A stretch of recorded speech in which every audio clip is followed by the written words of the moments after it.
do you comment on Facebook videos? First, you gotta log into Facebook and choose any post you wish to comment on. Click the post to see the larger view of the post. So once you do that, you have to record your reaction to the post or comments or review through a screencasting software like Camtasia Studio or ScreenFlow. So once you do that, you gotta export and publish the video to YouTube and just watch it go viral. Here's a quick tip.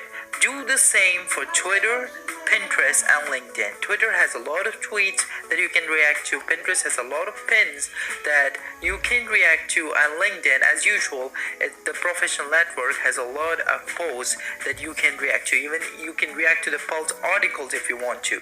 So that is how you can become the FB post commentator, or saying in a broader way, the social media post commentator.